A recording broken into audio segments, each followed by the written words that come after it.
स्फटिकमणिनिभा भासमाना समाला सा मे वाग्देवतेयं निवसतु वदने सर्वदा सुप्रसन्ना जन्माद्यस्य यतोऽन्वयादितरतश्चार्थे त्वविद्यस्त्वराट् तेने ब्रह्महृदायादिकवये मुह्यन्ति यत्सूरया तेजो वारिमृदं यथा विनिमयो यत्र त्रिसर्गो मृथा धाम्ना स्वेन सदा निरस्तकुहकं सत्यं परं धीमहि यं प्रव्रजन्तमनुपेतमपेतकृत्यं द्वैपायनो विरहकातर पादुगाव पुत्रेति तन्मयतया तरवोऽभिनेदुस्तं सर्वभूतहृदयं मुनिमानतोऽस्मि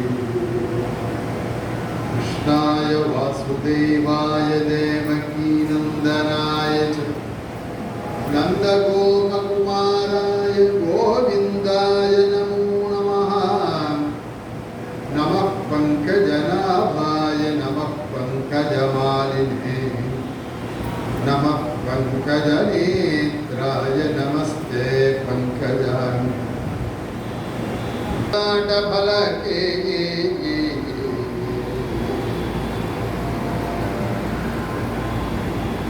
वक्षस्थले कौस्तुभं नासाग्रे नवमौक्तिकौगे करतले वेणुं करे कङ्कणं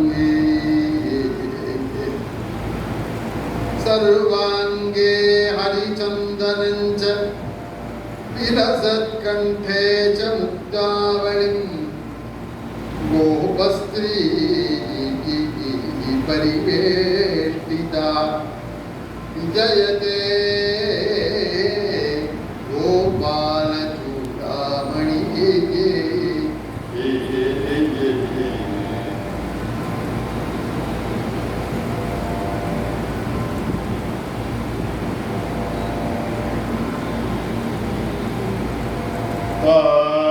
सकृदय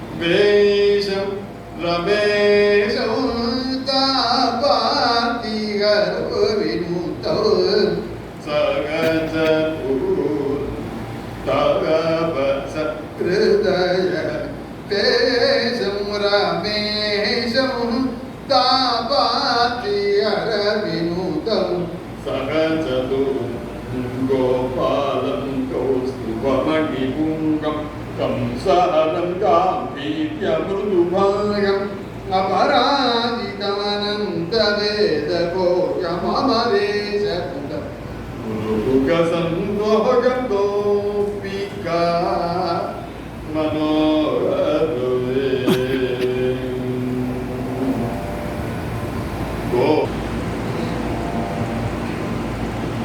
श्री अप्रत्याल परमात्मा सर्वेश्वरन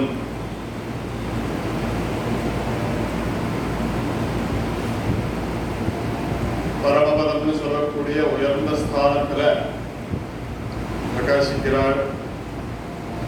பதம் என்றால் இடம் என்ற அர்த்தம். பரமபதம் என்றால் உயர்ந்த இடம் அப்படின்னு அர்த்தம். பரமபதம் இப்ப நம்மெல்லாம் இருக்கிறது இந்த பூப்பிரபஞ்சத்துல ஏதோ ஒரு மூலையில ஒரு இடத்துல இருக்கோம். நம்ம எங்க இருக்கோம் அப்படிங்கிறதுலாம் இப்ப இந்த செல்லுலாம் வந்ததுனால கூகுள்னு ஒன்று இருக்கு பாருங்க, அதுக்குள்ள இடத்தை சர்ச் பண்ணலாம், அது காமிக்கிறது. காமிச்சா இந்த சென்னை மாநகரத்தை காமிக்கிறது. அதில் அப்படியே ஜூம் பண்ணி இப்படி கையால் விளக்கிட்டே வந்தேன்னா அந்த சென்னை சிட்டியை காமிக்கிறது. அதில் இந்த பக்கமாக பார்த்தீங்கன்னா ஜூன் பண்ணலாம். அபாவாளுக்கு எந்தெந்த ஏரியாவோ அந்த ஏரியாவை பார்க்கறது. கோபாலபுரம்னா கோபாலபுரத்தை பெருசு பண்ணி பார்க்குறோம். மயிலாப்பூர்னா மயிலாப்பூரை பெருசு பண்ணி பார்க்குறோம். ராயப்பேட்டைனா ராயப்பேட்டை பெருசு பண்ணி பார்க்குறோம். இப்படி பெருசு பண்ணுறதே நம்ம இடம் தெரியறது. இப்படி சின்னது பண்ணுறதே உலக உருண்டை தான் தெரியுது. ஸோ இந்த உலக உருண்டையில் நம்மளோட இடம், நம்ம இருக்கக்கூடிய இடம் இப்படி எதுன்னு பார்த்தீங்கன்னா உலக உருண்டையில் ஊசி குத்துற இடம் கூட கிடையாது. அந்த அளவுக்கு ரொம்ப சின்ன இடத்துல நம்ம இருக்கோம். ஆனால் பெருமையாக இருக்கும். உங்களுக்கு கோபாலபுரத்தில் பிளாட் இருக்கு, கோபாலபுரத்தில் வீடு இருக்கு அப்படின்னு சொல்றது பெருமையா இருக்கு. ஏன் அப்படின்னு கேட்டா இதெல்லாம் ரொம்ப பிரசித்தமான இடம். ஆதிகாலத்து டவுன் மட்டும் இல்லை, ரொம்ப அரசாங்க ரீதியாக உள்ளவெல்லாம் வசிக்கிற இடம். அதனால ஃபெசிலிட்டிஸ்லாம் ஜாஸ்தி. வாட்டர், எலக்ட்ரிசிட்டி, இந்த ஃபெசிலிட்டிலாம் ஜாஸ்தி. இந்த ரோட்டுக்கு 40-50 வருஷம் முன்னாடி என்ன பேர் தெரியுமா? எட்வர்டு எடிவர்ட்ஸ் ரோடுன்னு பேர். டாக்டர் ராதாகிருஷ்ணன் சாலைன்னு சொல்றேன். எட்வர்டு எடிவர்ட்ஸ் ரோடு அப்படின்னு ராமாயணா பிரிண்டிங் ஒர்க்ஸ்ன்னு இருந்தது. இந்த இடத்துல இருந்தது, இந்த ரோட்ல இருந்தது. எதுக்கு சொல்ல வந்தேன் அப்படின்னு கேட்டா, நம்மெல்லாம் இருக்கிற ஏரியா நமக்கு உயர்வு. ஆனா வாஸ்தவமாவே உயர்ந்த இடம் எதுனாலும் பரமபதம் தான். இந்த பரமபதத்தை போய் அடையணும் என்றால் ரொம்ப புண்ணியம் பண்ணியிருக்கணும். என்னன்னா பரமபுருஷன் இருக்கக்கூடிய இடம். பரமபுருஷனான வாசுதேவன் பரமாத்மா சர்வேஸ்வரன் அங்க வசிக்கிறார். அவர் அங்க வசிக்கிறது மட்டும் இல்லை, லோகத்தெல்லாம் அவர் தான் ரட்சணம் பண்ணிட்டு இருக்கார். அதனாலதான் மும்மூர்த்திகள்ல பகவான் நாராயணனுக்கு ரட்சணகர்த்தா அப்படின்னு சொல்றது. சிருஷ்டிகர்த்தா, ரட்சணகர்த்தா, சம்ஹாரகர்த்தா அப்படின்னு பிரம்ம விஷ்ணு ருத்ரால சொல்லிட்டு இருக்கோம். அவர் தான் எல்லாரையும் ரட்சணம் பண்ணிட்டு இருக்கார்.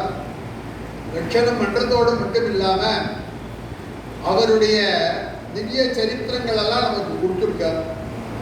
இந்த சரித்திரங்கள்லாம் எப்படி ஏற்பட்டது அப்படின்னு கேட்டாக்க, பகவான் பக்த ரட்சணார்த்தம், சாது ரட்சணார்த்தம், துஷ்ட நிகிரகார்த்தம் பகவான் தோன்றிய அந்த வரலாறுகள் தான் சரித்திரமாக அமைந்து விட்டது. பகவான் வாக்குனால சொன்ன ஸ்தோத்திரம் எல்லாருக்கும் தெரியும். பரித்ராணாய சாதுனாம் விநாசாய துஷ்கிருதா அப்படிங்கிற ஸ்லோகம் எல்லாருக்கும் தெரியும். பகவான் இந்த 2 காரியம்தான் முக்கியமா வராது. முக்கியமா வரது காரணம் சாதுக்களை ரட்சணம் பண்ணணும், துஷ்டர்களை நிகிரகம் பண்ணணும். இது 2 பண்ணினா என்னன்னா அதுவே தர்ம சம்ஸ்தாபனம் அப்படிங்கிறதுதான் இந்த ஸ்லோகம். பரித்ராணாய சாதுனாம் விநாசாய துஷ்கிருதம் தர்ம சம்ஸ்தாபனார்த்தாய சம்பவாமி யுகே யுகே. சாது ரட்சணம், துஷ்ட நிகிரகம், இந்த ரூபமான தர்மஸ்தாபனம் அப்படிங்கிறதுக்காக பகவான் நான் தோன்றுகிறேன். சம்பவாமி யுகே யுகே, அதாவது தோன்றினேன்னு சொல்லலை, அதாவது ப்ரெசன்ட் டென்ஸ்னு. இந்த வர்புக்கு சம்பவாமின்னா என்ன அர்த்தம்னா ப்ரெசன்ட் டென்ஸ், தோன்றுகிறேன் தோன்றுகிறேன். ஏன்னா வருகா கிருஷ்ண ஜெயந்தி வரும். நம்மளாம் அப்படி சொல்லவே முடியாது.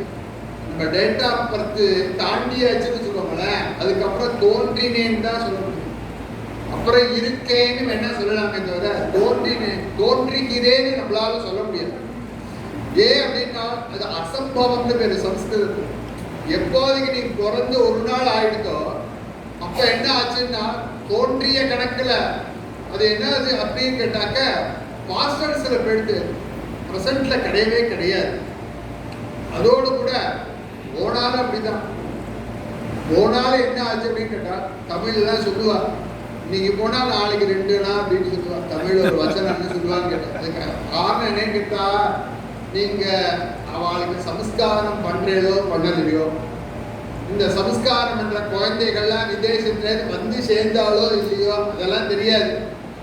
இன்னைக்கு ராத்திரி முடிஞ்சு நாளை காத்தால வந்தாச்சுன்னா நாள் 2 அப்படின்னு ஆயிடும். ஸோ இன்னைக்கு போனா நாளைக்கு 2ன்னு வச்சுட்டேன். இல்லை எதுக்கு வச்சானே மூதாதையருடைய பழங்களுடைய அர்த்தமே அப்ப புரியல, இப்ப புரியுது. ஏன்னா போனவர் ஃப்ரீசர்ல இருக்கார், இங்க இருக்கார் ரீசன் அவர் இங்கே தான் இருக்கு, ஆனால் போய் 2 நாள் ஆயிடுச்சுன்னு சொல்றாரு. அப்படிங்கிற அளவுக்கு தோன்றுவதோ போவதோ அந்த நாள் போயிடுச்சுன்னா போனதாக ஆயிடும். ஆனா பகவான் சம்பவாமி யுகே யுகே, ஒரு யுகத்திலே நான் தோன்றுகிறேன் அப்படின்னு பகவான் பிரசன்ட்ல சொல்லக்கூடிய காரணம் என்னன்னு கேட்டா, பகவானுடைய அவதார தினங்கள்லாம் பகவான் அன்னைக்கு அவதாரம் பண்றாப்புலையே தான், அதுல ஒரு சந்தேகமே கிடையாது. அதனால்தான் பிரதி வருஷமும் கிருஷ்ண ஜெயந்தியை நம்பாத்துல விசேஷமா கொண்டாடுறோம்.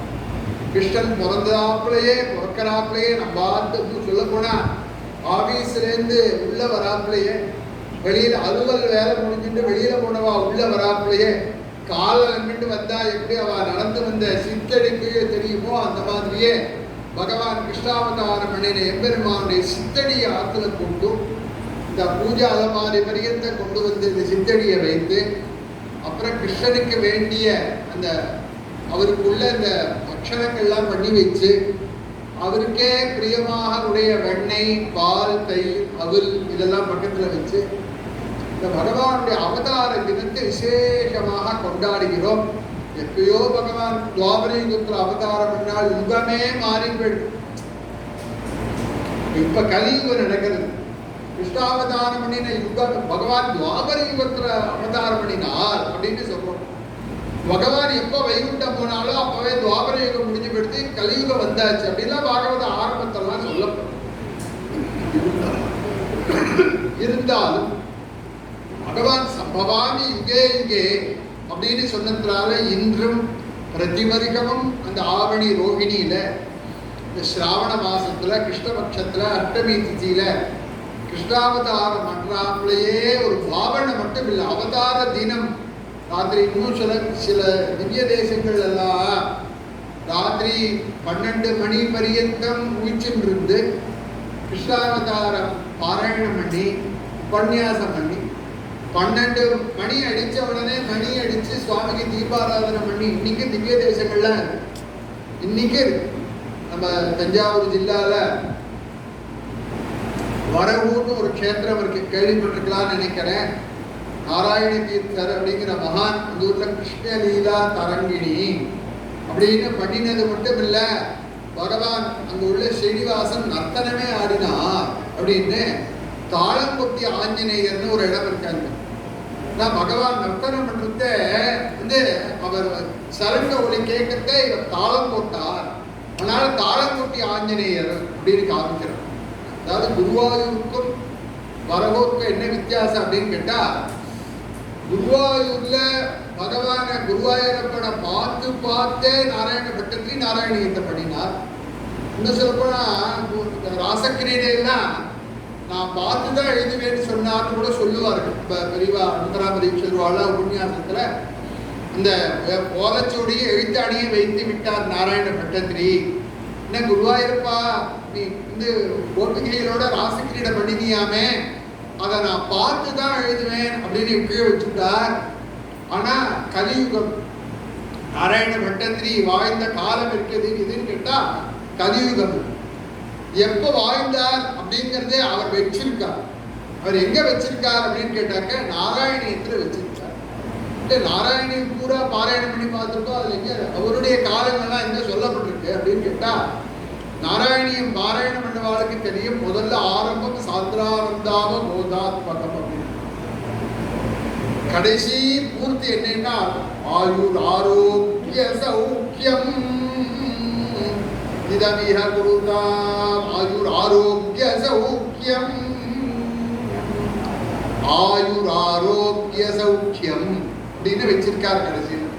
யார் இந்த நாராயணியத்தை பாராயணம் பண்றாளோ, யார் குருவாயூரப்பனை பஜிக்கிறாளோ அவளுக்கு ஆயுசு ஆரோக்கியம், நல்ல ஒரு பீஸ் ஆஃப் மைண்ட், ஒரு சௌக்கியம், குடும்பத்துல ஒரு ஆனந்தம் பகவான் குருவாயூரப்பன் கொடுக்கிறான் அப்படின்னு எழுதியிருக்கார். ஆயுர் ஆரோக்கிய சௌக்கியம் அப்படின்னு. இதை பெரியவா மகாபெரிவா வாழ்க்கைதான் தெரியும். இந்த விஷயங்கள்லாம் சூத்திரங்கள்லாம் வாழ்க்கைதான் தெரியும்.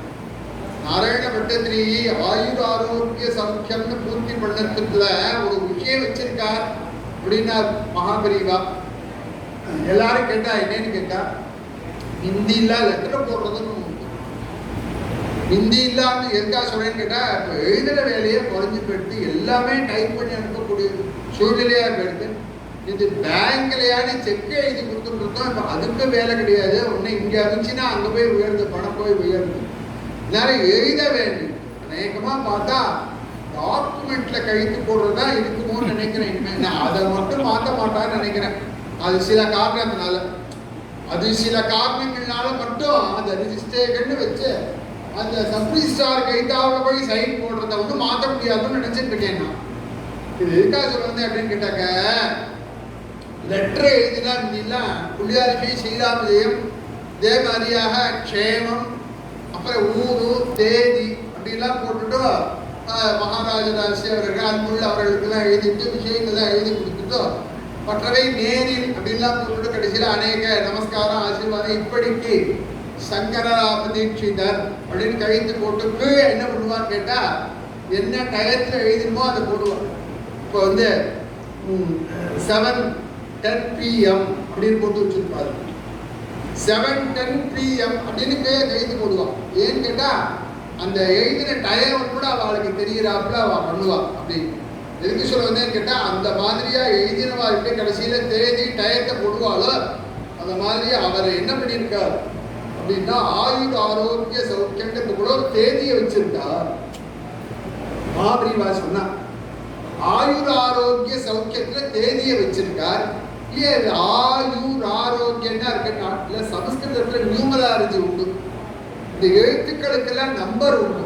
அதன் பிரகாரம் பார்த்தீங்கன்னா அவர் வாழ்ந்த ஒரு காலமானது அது குறிப்பிடப்படுகிறது. அது என்னன்னு கேட்காதோ அதை நாராயணி சொல்றதே சொல்றேன். இந்த விஷயத்துல எதுக்கு சொல்ல வந்தேன் அப்படின்னு கேட்டாக்கா, அந்த கடைசியில அவர் தேதிகளோ குறிப்பிட்டிருக்கார். சுமார் நம்ம காலத்திலேருந்து ஒரு 600 நூற்றாண்டுகளுக்கு முன்னாடி வாழ்ந்தவர் அவர் கேரளத்துல.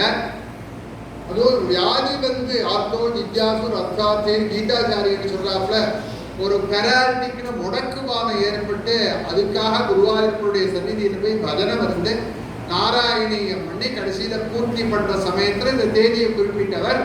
ஒரு சேத்திரத்தையும் குருவாயூரப்பா நீந்தன நரசிம்மாவதாரம் பண்ணினேன், நீந்தன ராமாவதாரம் ராமஸ்துவம் லட்சுமணேனே, அதே மாதிரியா கிருஷ்ணாவதாரம் நீந்தன தோன்றினாய் அப்படின்லாம் கேட்டவர். குருவாயூரப்பா நீந்தன ராசக்கிரீடை பண்ணினேன்னு கேட்கல. ஏன்னா ராசக்கிரீடையை நான் பார்த்தா தான் எழுதுவேன் அப்படின்னு விட்டாராம். அதனால்தான் குருவாயூரப்பன் ஒண்டியா பண்ணக்கூடிய விஷயம் இல்லை ராசக்கிரீடை. அவர் ஒண்டியா பண்ணல. ஒண்டியா என்னமா பண்ண முடியும்? குருவாயூரப்பன் இருக்கார். அதனால்தான் ராதா சகாயம்னு வச்சிருக்கார் சங்கராம தீட்சிதர் இந்த ஸ்லோகத்துல. பீதாம்பரம் கரவிராஜித சங்கஜக்ர கௌமோதகி சரசிஜம் கருணா சமுத்ரம் ராதா சகாயம் அதிசுந்தர மந்தகாசம் வாதாலஜே சௌதே. ராதா சமேதம்னு வைக்கல, ராதா சகாயம்னு தான் வச்சிருக்க. ஏன்னா ராக பக்கத்துல இல்ல, குருவாயூரப்பன் மட்டும்தான் இருக்கார். அந்த திருமூர்த்தியானது குருவாயூர்ல.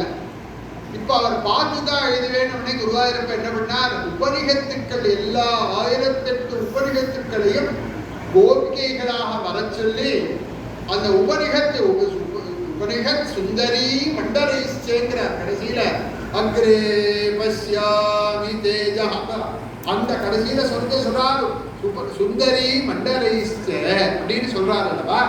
அந்த மாதிரியாக 1008 உபனிஷத்துக்களும் கோபிகைகளா வர அந்த கோபிகைகளோடைய பகவான் அந்த ராகம் உத்தர மணினத்தை பார்த்து எழுதினார். நாராயண பட்டத்தில் என்ன பண்ணினார், நாராயண தீர்த்தர் கிருஷ்ணலீலா தரங்கிணி வரகூல பண்ணினவர் சலங்க ஒலி கேட்டாதான் எழுதுவார். ஏன்னா கரைக்கு அகில பகவான் நர்த்தனம் ஆடினா ஜல்லி சலங்க ஒலி கேட்ட போதுதான் அவர் எழுதினார் அப்படின்னு சொல்றது. அப்படி நாராயண தீர்த்தர் அந்த உபாசிச்ச அந்த வரகூர்ல இன்னைக்கு கிருஷ்ண ஜெயந்தி இன்னைக்கு ராத்திரி 10 மணிலேருந்து 12 மணி மட்டும் கிருஷ்ணாவதார உபன்யாசம் இவருக்குமே நடக்கிறது. அந்த ராத்திரி 12 மணி ஆச்சோ இல்லையோ அதுக்குள்ள உபன்யாசம் பண்ணவர் உபன்யாசம் முடிச்சாகணும். இவர் எங்கேயாவது சுவாரஸ்யத்துல அதுக்கு மேல சொல்லிட்டு இருந்தாலோ கிருஷ்ணாவதாரமே சொல்லலைன்னாலோ கோவில்கார சும்மா இருக்க மாட்டான். 12 அடிச்ச உடனே டை டை டைன்னு மணியை அடிச்சு சுவாமிக்கு தீபாராதனை பண்ணிடுவார்.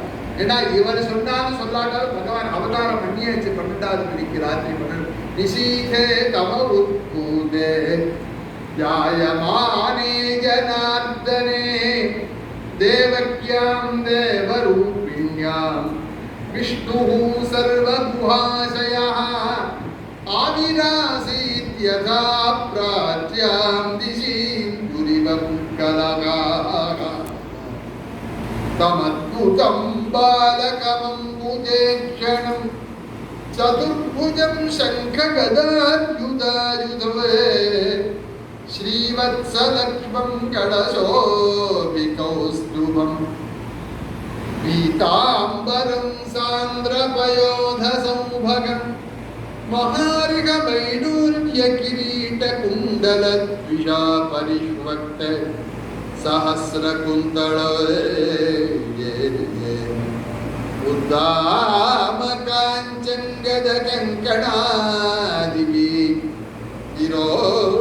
விரோச்சமானம் வசுதேவாய்ச்சதே. இந்த மாதிரியா பகவான் ராத்திரி 12 மணிக்கு அஷ்டமி திதியில ரோகிணி நட்சத்திரத்துல கிருஷ்ணபட்சத்துல மதுரா நகரத்துல சிறைச்சாலையில தேவகிட்ட தோன்றினார். தம் அத்புதம் பாலகம் அம்புஜேக்ஷணம். ஆச்சரியமான குழந்தையாக தோன்றுகிறார். அவிராசி திரா பிராச்சியா திசீந்துரிவ புஷ்கலா. தேவகி பெத்தெடுத்தாள்னு சொல்லல பாகவதத்துல. அதே ராமாயணத்துல கௌசல்யை ராமனை பெற்றாள் அப்படிங்கிறார். கௌசல்யா அதனயத்ராமம் அப்படின்னு இருக்கு ராமாயணத்துல. அதே மாதிரி தேவகி கிருஷ்ணனை பெத்தெடுத்தார் அப்படின்னு இல்ல பாகவதத்துல.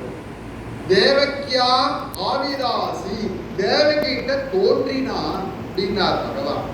பெத்தெடுக்கிறதுனா என்ன, தோன்றுவதுன்னா என்ன, ரெண்டுக்கு வித்தியாசம். பெற்று எடுப்பது, பெற்றால் கௌசல்யா அஜனயது ராமனை பெற்றார் அப்படின்னு சொன்னா நார்மலாக லோகத்துல ஒரு அம்மா ஒரு குழந்தைய எப்படி இந்த லோகத்துக்கு கொடுக்கிறாளோ அந்த மாதிரிதான் கௌசல்யா தேவி ராமனை பெற்றெடுத்தார் அப்படின்னு சொன்னார்.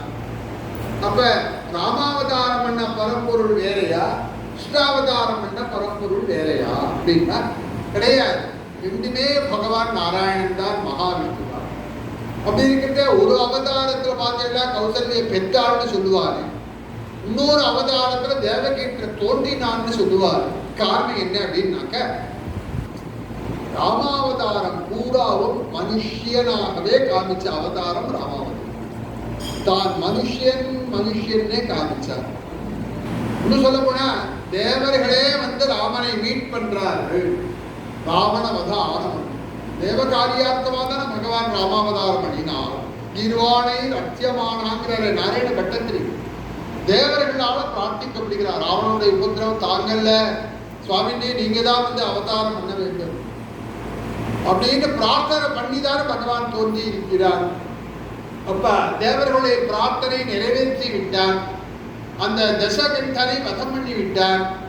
பிரம்மா முதலிய தேவர்களாம் ஸ்தோத்திரம் பண்ணுகிறார்கள். அப்ப பகவான் என்ன சொல்றார், நீங்கள்லாம் என்ன ஸ்தோத்திரம் பண்றே, ஆனா நான் என்ன நினைக்கிறேன்னா ஆத்மானம் மானுஷம் மன்யே, நான் என்னை மனிதனாகவே நினைக்கிறேன். ஆர்ட்ட சொல்றார், பிரம்மாட்ட சொல்றார். யார்கிட்ட சொல்றார்? பரமேஸ்வரர்கிட்ட சொல்றார். ஆத்மானம் மானுஷம் மன்யே ராமம் தசரதாத்மன், தசரதனுடைய பிள்ளை ராமன் என்ற மனிதனாகவே நான் என்னை நினைக்கிறேன் அப்படின்னு பகவான் பதில் சொல்றாங்க. காரணம் என்ன அப்படின்னு கேட்டாக்க, மனுஷனை தவிர யாராலே எனக்கு வதை ஏற்படக்கூடாதுன்னு கேட்டிருக்கான் ராவணன். நரன் வானரன் அப்படின்னு ரெண்டை விட்டுட்டான். இந்த ரெண்டை விட்டுட்டு தான் பாக்கி பேர் யாராலே எனக்கு வதை ஏற்படக்கூடாது, முடிவு ஏற்படக்கூடாது வரன் வாங்கினான் ராவணன்.